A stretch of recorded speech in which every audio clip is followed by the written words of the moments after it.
When to privatize open access resources, congestion versus boundary maintenance. We have discussed various examples from history of unowned resources that become private property. When do unowned resources become owned? Economics suggests an answer. The rule of first possession often applies when property is owned in common and accessible to the public.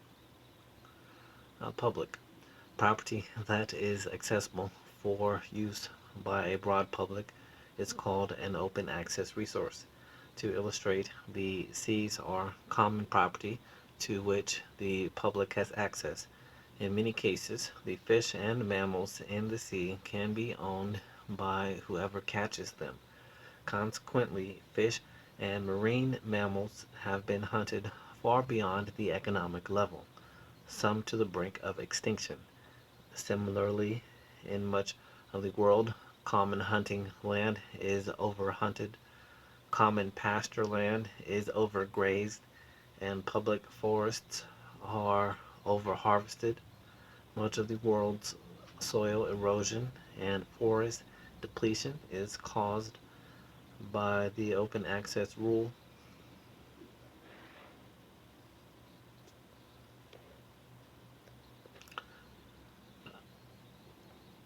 Some technical terms follow to help explain the economic irrationality of the situation.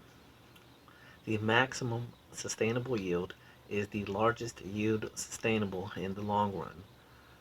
To maximize the yield, the application of labor and capital must expand until the marginal products of labor and capital are zero.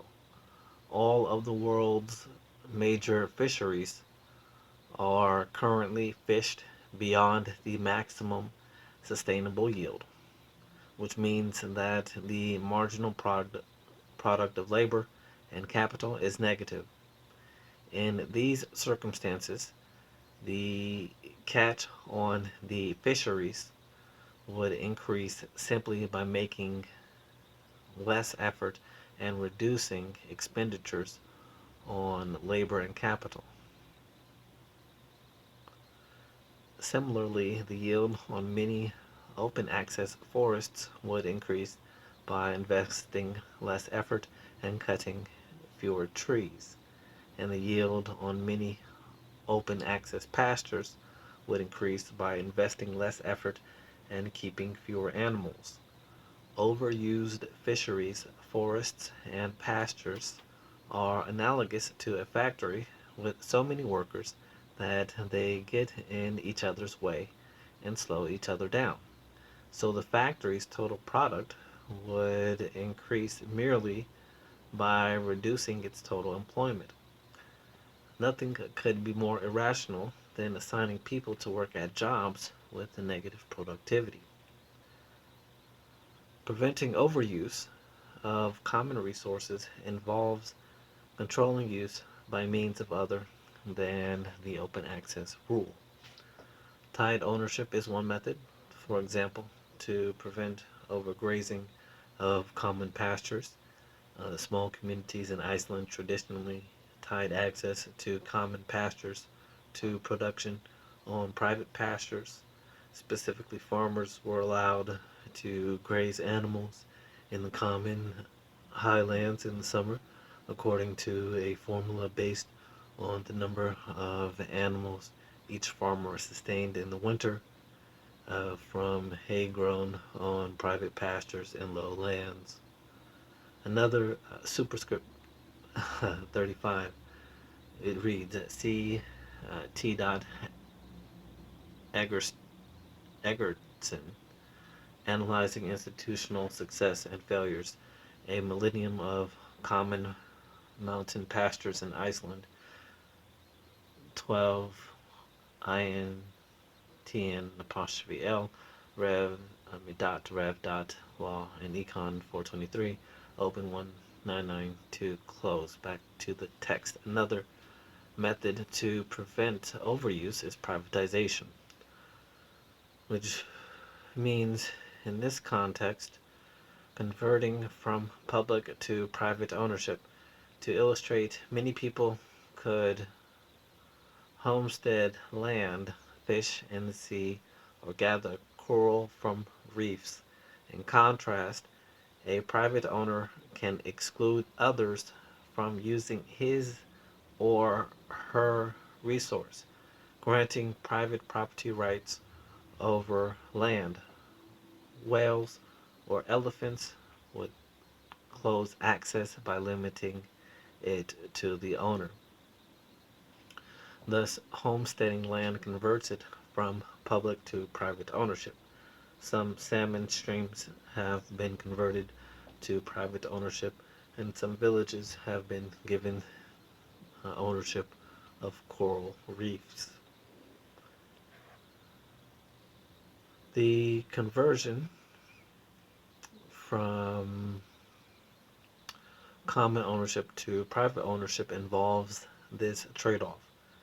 A rule of open access causes overuse of a resource, whereas private property rights require costly exclusion of non owners.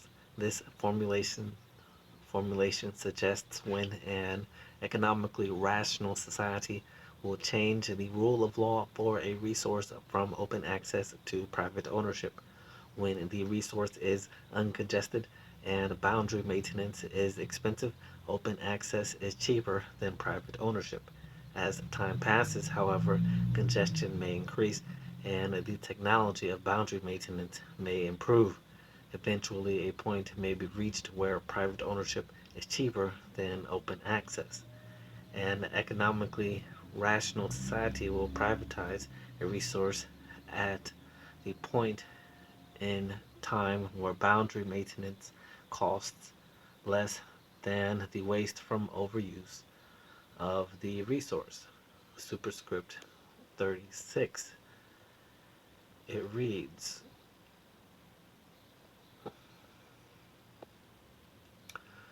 this is the central point made by Harold Demsetz in Toward a Theory of Property Rights, 57 AM Econ Rev. 347 open 1967 close. He argues, for example, that American Indians did not establish property rights in land when the costs of administering the rules exceeded the benefits from private ownership. Proceeding along these lines, he tries to explain why certain North American Indian tribes, such as those in the Northeast, whose principal economic activity was trapping animals for their fur, developed a notion of property rights as and others, such as the Plains Indians, whose principal resource was the migratory buffalo, did not. The extent to which his arguments can be squared with history or anthropology is still open to question. Back to the text. Uh, this theory makes definite predictions about privatizations. For example, it predicts that the intervention of barbed wire, which lowered the cost of boundary maintenance in areas where there were few fencing materials, would promote the privatization of public lands in the American West. As another example, it predicts that property rights will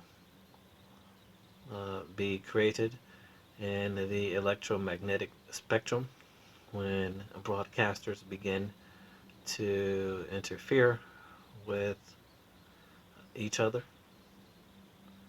The predictions of this theory are confirmed by some facts and uh, disconfirmed by others. Apparently, societies are often rational, as the theory assumes, but not perfectly rational. Politics leads to bargains and compromises that violate the requirements of economic efficiency.